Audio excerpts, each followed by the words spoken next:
जैसा कि आप सभी जानते हैं, हम अपने इस चैनल के माध्यम से उत्तराखंड में एलटी और लेक्चरर में हिंदी विषय की तैयारी कर रहे हैं, जिसमें हम हिंदी के एक दो वीडियोस हम बना चुके हैं। उसके साथ ही हम व्याकरण भी पढ़ रहे हैं, जिसमें हम सबसे पहले वर्णमाला चैप्टर कर रहे हैं। वर्णमाला में भी हम वर्णमाला पढ़ चुके हैं, वर्ण किसे कहते हैं और वर्णों के भेद हम देख चुके हैं। स्वर और व्यंजन हम पढ़ चुके हैं, स्वरों के भेद हमने पढ़ दिए हैं। स्वरों के भेद पढ़े, व्यंजनों के भेद भी हमने एक सामान्य तौर पे पढ़ लिए हैं कि जो व्यंजनों के भेद होते हैं वो कौन कौन से हैं। साथियों, इसी के आधार पर और इसी क्रम में आगे अब हम देखेंगे प्रयत्न के आधार पर व्यंजन का वर्गीकरण या प्रयत्न के आधार पर व्यंजनों का वर्गीकरण। पहले जो हमने वर्गीकरण किया वो एक सामान्य वर्गीकरण था कि कौन सा स्पर्श व्यंजन है, अंतस्थ व्यंजन, ऊष्म व्यंजन। हमने देखे क से लेके म तक सभी स्पर्श व्यंजन है, य र ल व अंतस्थ है, स ह ऊष्म व्यंजन है और क्ष त्र ग संयुक्त व्यंजन है। ये हमने एक सामान्य वो पढ़ा, भेद पढ़ा। लेकिन प्रयत्न के आधार पर व्यंजनों का वर्गीकरण अब हम पढ़ेंगे। देखिए, प्रयत्न के आधार पर भी दो भेद है। सबसे पहले बाह्य प्रयत्न और आभ्यंतर प्रयत्न। जब आप बुक में पढ़ोगे थोड़ा सा टफ लगेगा, यहाँ पर आप ध्यान से सुनिएगा। बाह्य का मतलब क्या है? जब बोलते हुए हमारे जब मुख के बाहर शब्द या अक्षर या वर्ण निकलेगा तो बाहर की ओर जो प्रयत्न होगा वो बाह्य प्रयत्न होगा। और जब हमारा जो जिह्वा या हमारे मुख के अवयव जो अंदर संघर्ष करेंगे एक वर्ण को बोलते हुए, उसको कहेंगे आभ्यंतर प्रयत्न। बाह्य प्रयत्न के आधार पर भी दो भागों में बांटा गया है। स्वर तंत्री में श्वास में कंपन के आधार पर और श्वास या प्राण की मात्रा के आधार पर। अगर अब किसी शब्द को बोलने में कंपन हो रही है तो हमें वो बाहर सुनाई दे रही है वो कंपन, तो बाह्य के आधार पर आ जाएगा। और प्राण की मात्रा, कितनी जोर से हम उस शब्द को बोल रहे हैं, तो वो भी बाह्य प्रयत्न के अंतर्गत आ जाएगा। इसके बाद है आभ्यंतर प्रयत्न। जीवा या अन्य अवयवों के आधार पर, जो हमारी जीभ है मुख के अंदर, वो कहाँ कहाँ टच कर रही है, तो उस अवयव के आधार पर तो ये हो जाएगा आभ्यंतर प्रयत्न। नॉर्मली भी पढ़ सकते हैं। प्रयत्न के आधार पर तीन भेद हैं, अगर इसके भी भाग करेंगे तो बाह्य प्रयत्न और आभ्यंतर प्रयत्न। बाह्य प्रयत्न में ये दो आ जाते हैं, स्वरतंत्र में श्वास में कंपन के आधार पर और श्वास या प्राण की मात्रा के आधार पर। आभ्यंतर प्रयत्न में आ जाएगा जीवा या अन्य अवयवों के आधार पर। परीक्षा में ये नहीं पूछा जाएगा कि कौन सा किस प्रयत्न के आधार पर है। जब पूछा जाएगा अघोष व्यंजन कौन सा है या सघोष कौन सा है, कौन सा महाप्राण है, ये पूछा जाएगा। ये एक याद करने में सुविधा की दृष्टि से, ताकि हमें समझ में आ सके और हमारा जो याद किया हुआ जो हमने याद कर रखा है वो मिक्स ना हो जाए। कहीं हम अल्प प्राण को सघोष में, महाप्राण को अघोष में ये मिक्स ना कर दें। तो इसलिए इनका वर्गीकरण अच्छे से पढ़ लेंगे तो हमारे जो याद किए हुए तथ्य होंगे वो मिक्सअप नहीं होंगे। सबसे पहले हम देखेंगे स्वर तंत्री में श्वास के आधार पर अघोष और सघोष। स्वर तंत्री में श्वास की मात्रा के आधार पर या कंपन के आधार पर अघोष और सघोष। सबसे पहले देखिए हम अघोष। अघोष यानी अ या अ माने नहीं है, घोष यानी कंपन, जिन वर्णों में कंपन नहीं है। तो देखिए, जिन व्यंजन ध्वनियों के उच्चारण में स्वर तंत्री में कंपन नहीं होता है उन्हें अघोष व्यंजन कहते हैं। संस्कृत व्याकरण में अघोष व्यंजन को परुष व्यंजन भी कहते हैं। प्रत्येक वर्ग के प्रथम और द्वितीय व्यंजन एवं ऊष्म व्यंजन अघोष व्यंजन होते हैं, जैसे क, ख, च, छ, ट, ठ, त, थ, प, फ, श, श। यहाँ देखिए अघोष और सघोष कई बार हम भूल भी जाते हैं, क्योंकि अघोष भी है, सघोष भी है, अल्प प्राण है, महाप्राण है। जैसे याद करने के लिए जब हम कोई गेम खेलते हैं तो पहले हम अपने, या क्रिकेट भी देख ले, तो पहले हम थोड़ा जो कम जानते हैं उनको, जो कम घोष कर पाए उनको भेज देते हैं। तो ये पहला और दूसरा ये अघोष में आ जाएगा। च, छ, ट, ठ, त, थ, प, फ, श, श, स, ये अघोष में आ जाएंगे। इसके बाद सघोष व्यंजन, जिन व्यंजन ध्वनियों के उच्चारण में स्वर तंत्रियों में कंपन होता है उन्हें सघोष व्यंजन कहते हैं। जैसे प्रत्येक वर्ग के तीसरे, चौथे और पांचवें व्यंजन तथा य, र, ल, व, ह, यानी पहले जो थे वो अघोष थे और बाद वाले जो प्लेयर आए हमारे वो सघोष है, वो अच्छे से खेलेंगे। ऐसे याद करने के लिए, ठीक है। ये तो देखिए सघोष व्यंजन कौन से हो गए, प्रत्येक वर्ग के तीसरे, चौथे और पांचवें व्यंजन एवं य, र, ल, व, ह। इसके बाद देखिए सभी स्वर भी सघोष होते हैं, ये इंपॉर्टेंट है, आ जाएगा। स्वर में कोई भी स्वर दे देंगे और कहेगा ये सघोष है या अघोष है, तो सभी स्वर सघोष होते हैं। इसके बाद श्वास या प्राण की मात्रा के आधार पर, ये भी बाह्य प्रयत्न के आधार पर है। तो अल्प प्राण और महाप्राण, दो भेद हैं इसके, अल्प प्राण और महाप्राण। अल्प प्राण जिन व्यंजन ध्वनियों के उच्चारण में श्वास बल का कम प्रयोग किया जाता है उन्हें अल्प प्राण कहते हैं। 5 वर्गों में प्रत्येक वर्ग के प्रथम, तृतीय एवं पंचम वर्ण और अंतस्थ व्यंजन अल्प प्राण कहलाते हैं। अल्प प्राण या मतलब जिसमें अल्प यानी कम, प्राण यानी बल लग रहा है, या ध्वनि या श्वास या वायु, तो जिनको बोलने में कम बल लग रहा है, अल्प प्राण हो रहा है, अल्प प्राण लग रहा है, वहां पे अल्प प्राण ध्वनियां हो गई। तो जैसे हम बोलेंगे भी, तो जैसे बोल के देखेंगे, क, ख, ग, घ, ग। क बोलने में कम ताकत लगी, ख बोलने में ज्यादा, फिर ग बोलने में कम, घ बोलने में ज्यादा, ग बोलने में कम। ऐसे ही देखिए क अल्प प्राण, ग अल्प प्राण, ग अल्प प्राण। यहाँ पे ये ढंग से लिखा नहीं गया, आप सुन लीजिए, क, ग, ग, पहला, तीसरा और पांचवा अल्प प्राण। च, ज और य जो हम लिखते हैं वर्णमाला में वही वाला लिखिए, ये तो य संयज्ञ वाला है, ये नहीं, यहाँ पे टाइप करने में थोड़ा मिस्टेक हो गई है। तो च, ज और य, ट, ड, ण, त, द, न, प, ब, म तथा य, र, ल, व, ये अल्प प्राण है।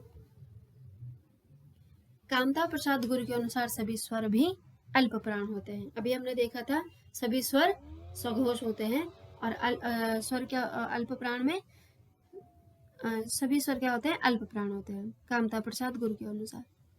अब देखेंगे अगला महाप्राण। महाप्राण ध्वनि जो हम प्राण के आधार पर या श्वास की मात्रा के आधार पर पढ़ रहे हैं, तो पहले पढ़ा हमने अल्प प्राण, अब हम देखेंगे दूसरा भाग महाप्राण। जिन ध्वनियों के उच्चारण में श्वास बल अधिक लगता है उन्हें महाप्राण ध्वनि कहते हैं। प्रत्येक वर्ग के दूसरे एवं चौथे वर्ण एवं ऊष्म व्यंजन महाप्राण कहलाते हैं, जैसे ख, घ, छ, झ, ठ, ढ, थ, ध, फ और भ, श, श, स और ह। तो यह है महाप्राण ध्वनियां। जिह्वा या अन्य अवयवों द्वारा श्वास के अवरोध के आधार पर, इसको आभ्यंतर प्रयत्न भी कहते हैं।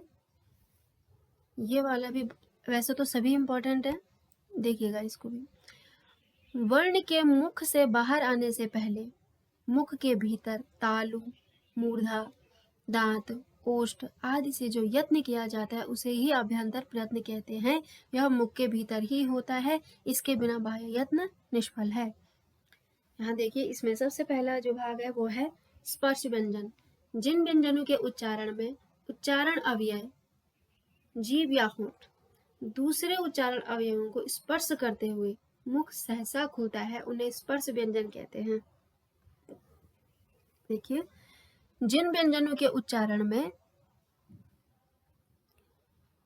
जैसे हम किसी व्यंजन का उच्चारण कर रहे हैं और हमारे जो उच्चारण अवयव हैं, जैसे हमारे जीभ हो गया, होंठ हो गया, यही ज्यादातर टच करते हैं, तो ये जो दूसरे अवयव को जब टच करेंगे और उनको दूसरे अवयवों को स्पर्श करते हुए जब मुख सीधे खुल जाता है, अचानक खुल जाता है, तो उन्हें स्पर्श व्यंजन कहते हैं। यानी सीधे ही स्पर्श कर रहे हैं, हम किसी वर्ण का उच्चारण कर रहे हैं और हमारे जो उच्चारण अवयव हैं, जिन अवयवों से हम उच्चारण करते हैं, वो दूसरे अवयवों को जब टच करते हैं या स्पर्श करते हैं तो मुंह अचानक से खुल जाता है बिना किसी रुकावट के, उन्हें स्पर्श व्यंजन कहते हैं।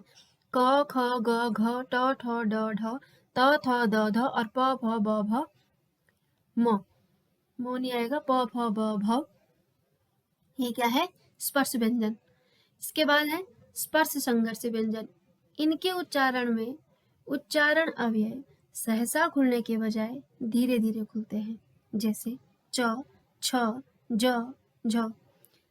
वैसे तो हम इनको स्पर्श में ही पढ़ते हैं जब हमने सामान्य वर्गीकरण पढ़ा था, लेकिन ऐसा भी आ सकता है क्वेश्चन में कि कौन सा स्पर्श संघर्षी है, तब क्या लिखोगे।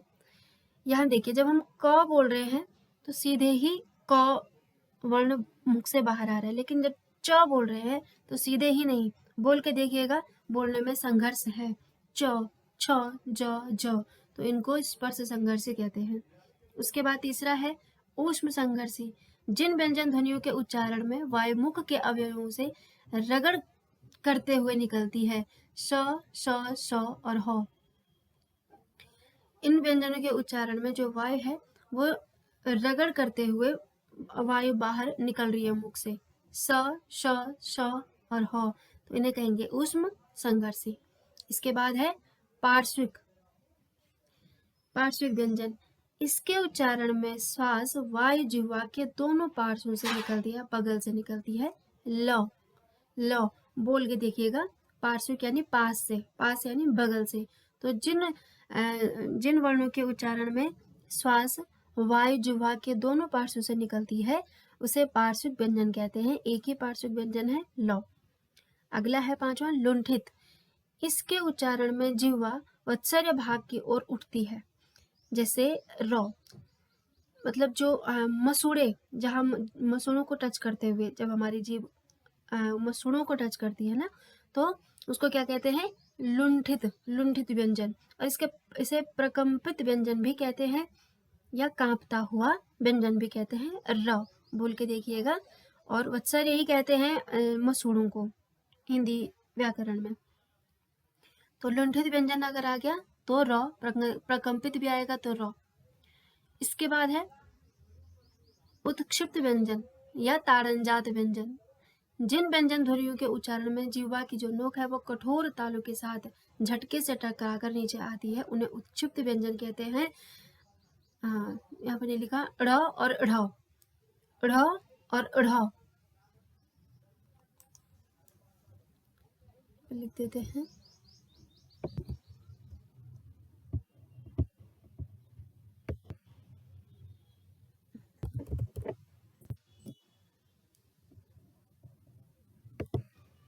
ढ़ और ढ़, ये क्या है, ये उत्क्षिप्त व्यंजन है। इनको विकसित ध्वनियां भी कहते हैं, ये हिंदी की अपनी ध्वनियां हैं। और इनको ताड़नजात व्यंजन भी कहते हैं, द्विगुण व्यंजन भी कहते हैं। इनके बहुत सारे नाम हैं, ऑप्शन में कुछ भी आ सकता है, सब अच्छे से पढ़ लेना। इसके बाद है अंतस्थ व्यंजन या अर्धस्वर, इन ध्वनियों के उच्चारण में उच्चारण अवयवों में कहीं भी पूर्ण स्पर्श नहीं होता है तथा श्वास अवरोधित होती रहती है, य और व। इन ध्वनियों के उच्चारण में जो उच्चारण अवयव है ना, जो जीभ और होंठ है, वो कहीं पर भी पूर्ण स्पर्श नहीं करते हैं, हल्के बहुत स्पर्श करते हैं, य और व। तो इसलिए इनको अंतस्थ व्यंजन भी कहते हैं और अर्धस्वर में भी आते हैं ये, य और व। इसके बाद आठवां भेद है अनुनासिक, जिन ध्वनियों के उच्चारण में मुख व नाक दोनों का सहयोग होता है उन्हें अनुनासिक व्यंजन कहते हैं। जैसे या च छ ज झ वाला य जो लास्ट में आता है, य, ग, ण, न, म, तो ये क्या है, अनुनासिक है। साथियों, हमने वर्णमाला को पूरा पढ़ दिया है। कैसे हमने स्वरों के भेद करे, सबसे पहले हमने देखा समय के आधार पर दीर्घ ह्रस्व स्वर, दीर्घ स्वर, प्लुत स्वर। उच्चारण समय के उच्चारण स्थान के आधार पर अघो विसर्जनीय नाम कंठा, इचुयसा नाम तालु, ऋत्वसा नाम मूर्धा, ऋत्वसा नाम दंता। ऐसे हमने उच्चारण स्थान के आधार पर पढ़ा। ऐसे ही हमने आज व्यंजनों का वर्गीकरण करा। पिछले वाले जो वीडियो थी वहां पर हमने एक सामान्य वर्गीकरण पढ़ा। इसके बाद हमने प्रयत्न के आधार पर पढ़ा, बाह्य प्रयत्न और आभ्यंतर प्रयत्न। बाह्य के आधार पर हमने देखा कि जो श्वास की मात्रा के आधार पर या कंपन, पहले पढ़ा हमने कंपन के आधार पर, जहाँ हमने देखा अघोष और सघोष। उसके बाद श्वास या वायु की मात्रा के आधार पर अल्प प्राण और महाप्राण। उसके बाद हमने ये आभ्यंतर प्रयत्न पढ़े, जो ये हमने सारे पढ़े, हम देख सकते हैं इनको दोबारा से, जैसे स्पर्श व्यंजन, स्पर्श संघर्षी, ऊष्म संघर्षी, पार्श्विक, लुंठित, उत्क्षिप्त, अंतस्थ व्यंजन और अनुनासिक व्यंजन। साथियों, मैंने अपनी तरफ से पूरी कोशिश करी है कि मैं बहुत ही आसान भाषा में समझाऊं। थोड़ी मेहनत आप भी कीजिएगा और वीडियो को 2-3 बार अच्छे से देखिएगा। पिछली वीडियो में थोड़ी बहुत कमी रही होगी, मेरी स्टार्टिंग की वीडियो है, लेकिन मैं उम्मीद करती हूँ कि आपको मेरा ये वीडियो बहुत अच्छा लगा होगा। साथियों, आगे भी संधि हो गया, समास हो गया, यहाँ तक कि जो संस्कृत व्याकरण है उसको भी मैं इसी प्रकार से आसान भाषा में समझाऊंगी। साथियों, अगर आपको मेरा वीडियो पसंद आए तो लाइक करिए, सब्सक्राइब करिए और देखते रहिए मेरे वीडियो। धन्यवाद।